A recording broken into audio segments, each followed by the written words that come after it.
हम लोग उलझे हुए हैं कि पीएम केयर फंड का पैसा कहाँ गया, क्योंकि ये प्राइवेट ट्रस्ट है, ये आरटीआई के अंडर में नहीं आता और इसका पैसा ये गबन कर लेंगे। अंत में जाके ये कह देंगे कि पीएम केयर फंड में इतना पैसा आया और इसमें से हमने गबन नहीं किया। लेकिन जो गबन करने के दूसरे संस्थान हैं, जैसे कि वर्ल्ड बैंक से जो इन्होंने पैसा लिया है, ठीक है, आरबीआई से जो इन्होंने पैसा लिया है, जो बजट में जो मिसलेनियस फंड आया है, ये उसको कर देंगे। और हम बात किसकी करेंगे? हम बात करेंगे पीएम केयर फंड की, जो कि रियल क्या है ये दिखा के मिस फायरिंग वर्ड है, ये मिस फायरिंग कर रहे हैं। आपको और हमको उलझाए रखना चाहते हैं पीएम केयर फंड में, और जो दूसरी जगह से जहां से भी ये फंड ले सकते हैं। अब आप एक बात बताइए, जब ये रेलों का प्राइवेटाइजेशन ये कर रहे हैं, हॉस्पिटल्स का प्राइवेटाइजेशन ये कर रहे हैं, संस्थाओं का प्राइवेटाइजेशन ये कर रहे हैं, हवाई जहाजों का प्राइवेटाइजेशन ये कर रहे हैं, तो वो प्राइवेटाइजेशन का पैसे के तरफ हमारा, आपका और इस भारतवासियों का फोकस ना हो, इसलिए पीएम केयर फंड का जो लॉलीपॉप हमें दिया जा रहा है और हम उसको चूस रहे हैं। मैं बताना चाहता हूं, क्योंकि अभी हमें लगता है कि आरटीआई से, आप आरटीआई से जवाब आज नहीं मांगोगे, 6 महीने बाद। अगर आपको सपोज करिए पीएम केयर फंड में कोई गड़बड़ नहीं हुई, आप किसे ब्लेम देंगे? क्योंकि पीएम केयर फंड एक चारा है, टारगेट कोई और है। जितने भी संस्थान है उन सबका पैसा निकाल के अपने पर्सनल व्यक्तिगत हित के लिए 144 करोड़ रुपए जैसे इन्होंने खर्च किए हैं, ऐसे ही करेंगे।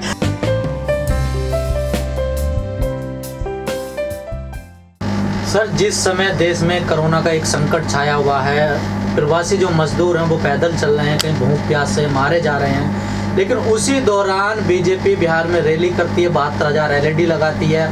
बताया जा रहा है कि उस रैली का खर्चा 144 करोड़ है। सर, क्या लगता है उस पैसे को उन मजदूरों पे लगाया जाता तो कहीं ना कहीं इस कोरोना से बचा जा सकता था और मजदूरों को सही सलामत घर पहुँचाया जा सकता था। लेकिन बीजेपी चुनाव लड़ने के लिए तैयारी कर रही है, चुनावी बुगुल फूंक चुकी है। ये कितना जायज़ है जिस टाइम देश में संकट छाया हुआ? सर देखिए, जब हम वैश्विक संकट की जो बात कर रहे हैं, तो ये देश नहीं है, पूरे अंतर्राष्ट्रीय लेवल की जो बात है कि इसमें संकट छाया हुआ है। परंतु पूरी दुनिया के अंदर, भारत के अंदर आपको एक भेदभाव देखने के लिए मिलेगा कि पूरी दुनिया के लोग मानवता के साथ जुड़े हुए हैं। पूरी दुनिया के लोग मानवता के साथ जुड़े हुए हैं, वहीं भारत के लोग जाति के साथ जुड़े हुए हैं। अगर आपकी जाति आपकी श्रेष्ठ है और आप अमीर हो, तो आपको हवाई जहाज से भी भारत दिल्ली के अंदर लाया जा सकता है, एक कोने से दूसरे कोने में भेजा जा सकता है, आपके घर में शादी हो सकती है, आपके घर में पूरी पुलिस प्रोटेक्शन हो सकती है और आपके घर पे केक भी आ सकता है।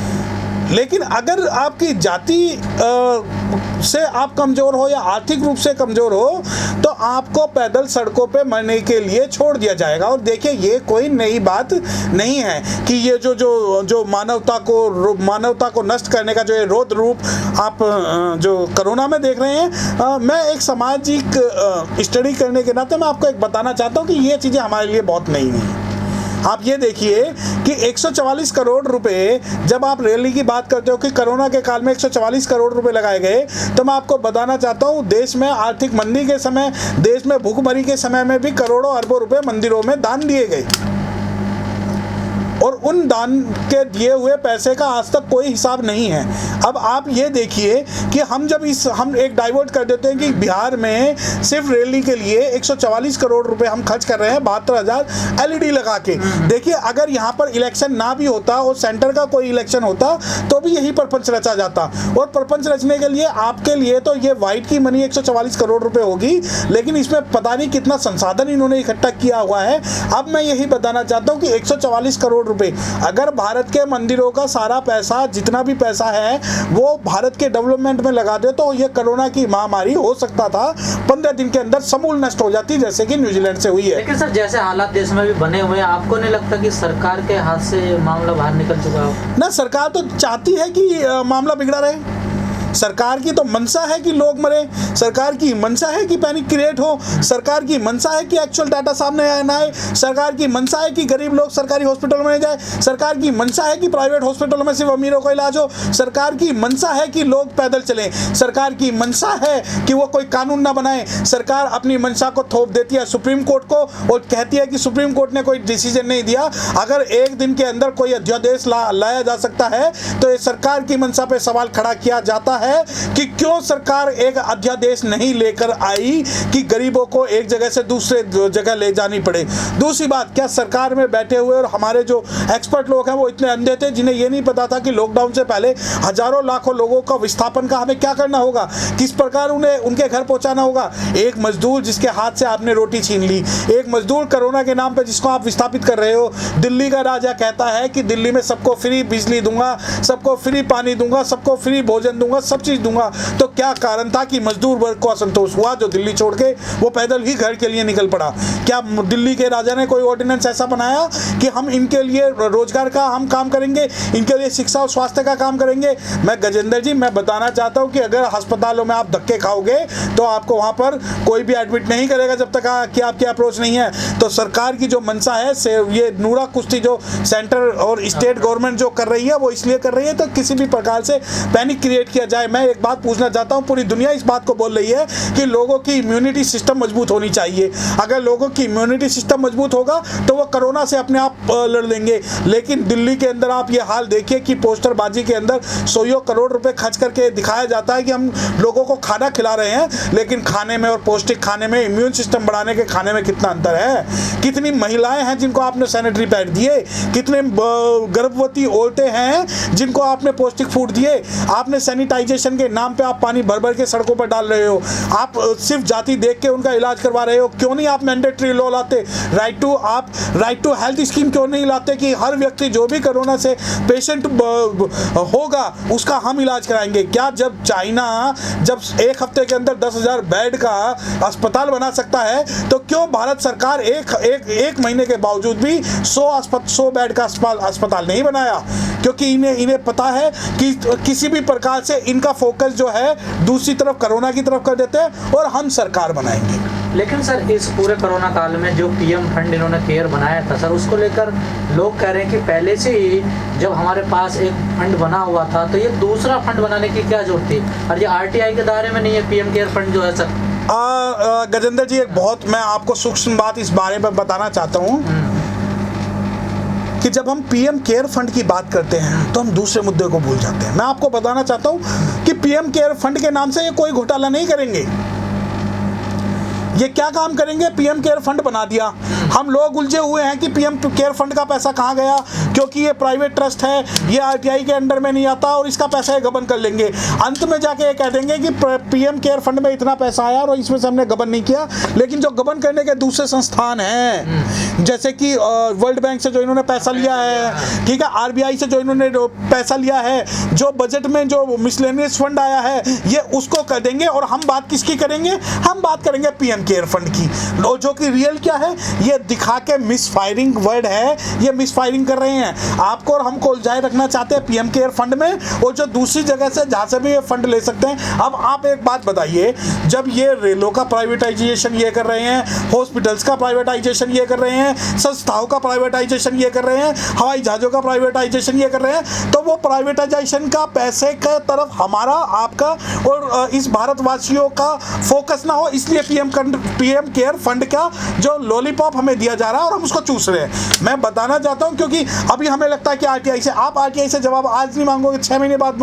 अगर आपको सपोज करिए पीएम केयर फंड में कोई गड़बड़ नहीं हुई, आप किसे ब्लेम देंगे? क्योंकि पीएम केयर फंड एक चारा है, टारगेट कोई और है। जितने भी संस्थान है उन सबका पैसा निकाल के अपने पर्सनल व्यक्तिगत हित के लिए 144 करोड़ रुपए जैसे इन्होंने खर्च किए हैं, ऐसे ही करेंगे।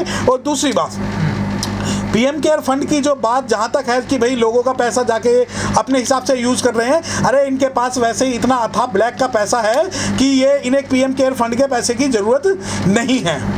तो क्या लगता है सर, इस पूरे संकट में, देश इस टाइम संकट में है, चाहे अर्थव्यवस्था हो, लोगों की नौकरियां जा रही हैं, लेकिन अयोध्या में राम जन्मभूमि निर्माण के लिए ये तैयारी जोरों शोरों पर है। मध्य प्रदेश में सरकार गिरा ली इन्होंने, अब राजस्थान में भी यही बात है कि विधायक खरीदे जा रहे हैं। इसी बीच में इन्होंने चुनाव रख दिए, राज्यसभा के चुनाव होने। क्या लगता है ये जनता का कितना बेवकूफ़ बना रही है सरकार सर? रेल रुक गया, जहाज रुक गई, रुक गया संसार। रेल रुक गया, जहाज रुक गई, रुक गया संसार। ना रुकी इनकी राजनीति, ना ही रुका जातिगत अत्याचार। राजनीति का कोई काम भारत में नहीं रुका। और ये राजनीति कर रहे हैं पूर्ण रूप से। लाशों पर राजनीति करना इनकी बहुत पुरानी आदत है। जहाँ तक की बात है मंदिर बनाने की, आप वहाँ मंदिर बनाओ, मस्जिद बनाओ। हम तो भगवान बुद्ध को मानने वाले बाबा साहब के सिपाही हैं।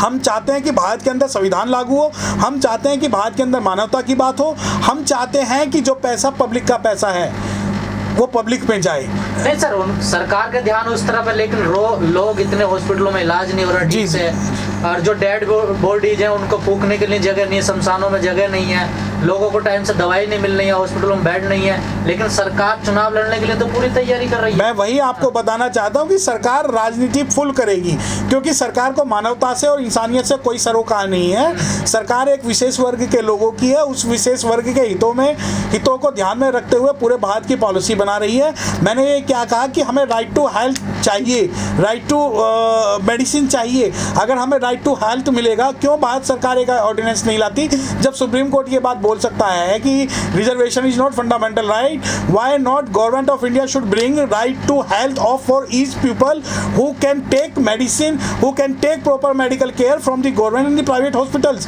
भारत के लोगों को ये, क्योंकि सरकार के जो ध्यान, मैंने क्या बताया, सरकार इस वक्त मिसफायर कर रही है। सरकार सारे संसाधनों को, जैसे गजनी लूट के भारत को 17 बार लूट के गया था, संसाधनों को इकट्ठा करके भारत के संसाधन लूटे जा रहे हैं, और माल्या जैसे लोगों को, चौकसी जैसे लोगों को भारत के संसाधन दे के विदेश में जा रहा है। मोदी जी कहते हैं मैं तो गरीबों का प्रधानमंत्री हूँ, फकीर हूँ, झोला उठा के चल दूंगा। जो लोग हवाई चप्पलों में, उनको हवाई जहाज में उड़ाना चाहता हूँ, लेकिन लोग तो मर रहे हैं सर ना। वो उनकी कहीं से बात तक मैं जो है मैं सहमत हूँ कि मैं फकीर हूँ और हवाई चप्पल वालों से हवाई जहाज से उड़ाना चाहता हूँ। तो उन्होंने ये बात सिद्ध कर दी कि जिनके पैरों में हवाई चप्पल थी वो हवाई जहाज में जब उड़ने जा रहे थे तो उन्होंने हवाई जहाज को उड़ा दिया।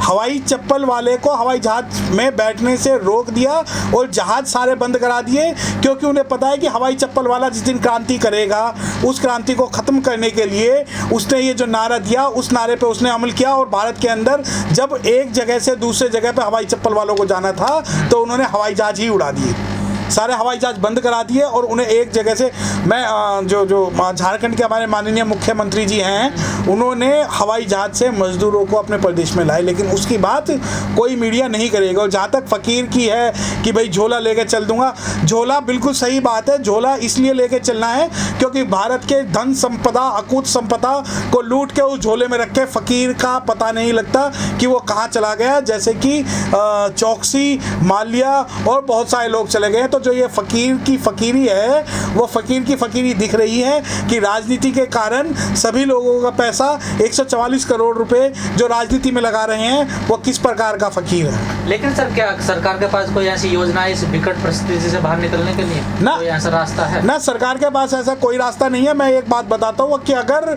कश्मीर के ब्राह्मणों का पलायन होता तो माइग्रेशन कमीशन बन जाता, कश्मीर माइग्रेशन कमीशन, क्योंकि वो ब्राह्मण हैं। वो योगी जी बना तो रहे हैं। ना, हजारों तो नहीं, मैं कहूँगा कि पिछले सैकड़ों सालों से मजदूर इधर से उधर विस्थापित हो रहा है। आज़ादी के बाद में बिहार, उड़ीसा, झारखंड के मजदूर इधर से उधर विस्थापित हो रहे हैं। तो आपने क्या लेबर माइग्रेंट कमीशन का कोई बात सुनी?